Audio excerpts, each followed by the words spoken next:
செம்ம டேஸ்டான கொள்ளு சட்னிங்க. இட்லி தோசைக்கு மட்டும் இல்ல, சாதத்துக்கும் சாப்பிடலாம். ஒரு குட்டி கப்ல ஒரு கப் அளவுக்கு கொள்ளு எடுத்து ட்ரை ரோஸ்ட் பண்ணிக்கலாம். சிம்ல வச்சுக்கோங்க.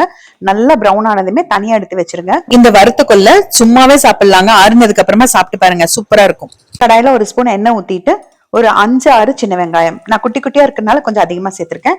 3 வரமிளகா, ஒரு துண்டு புளி சேர்த்து சிம்ல வச்சு நல்லா வதக்கிக்கோங்க. இதுக்கு பூண்டு, சீரகம், மிளகு எல்லாம் எதுவும் தேவையில்லைங்க. ஆஃப் பண்ணிட்டு நல்லா ஆறினதுக்கு அப்புறமா அந்த கொள்ளு வறுத்ததையும் இந்த வதக்கி வச்சிருக்க வெங்காயம், மிளகாய் அதையும் சேர்த்துட்டு ஒரு கைப்பிடி அளவுக்கு தேங்காய் கட் பண்ணி சேர்த்துருக்கேன். ஒரு 1/4 ஸ்பூன் கல்லுப்பு சேர்த்துட்டு நல்லா முதல்ல ட்ரையா பொடிச்சு எடுத்துக்கோங்க. அதுக்கப்புறமா தேவையான அளவு தண்ணி ஊத்தி அரைச்சு எடுத்துக்கோங்க. அவ்வளவுதாங்க, சட்னி ரெடி. உங்களுக்கு சாதத்துல போட்டு சாப்பிட்ற மாதிரி இருந்ததுன்னா கெட்டியா எடுத்துக்கோங்க. இட்லி தோசைக்குன்னா கொஞ்சம் இலக்கமா இந்த மாதிரி அரைச்சு எடுத்துக்கோங்க. அவ்வளவுதாங்க. தாளிக்கிறதுக்கு ஒரு ஸ்பூன் எண்ணெயில கடுகு, பெருங்காயத்தூள், கருவேப்பிலை தாளிச்சு கொட்டிட்டீங்கன்னா சூப்பரா இருக்கும். சிம்பிளுங்க, டேஸ்டி, ஆனா ரொம்ப ஹெல்த்தியும் கூடங்க. கண்டிப்பா ட்ரை பண்ணுங்க.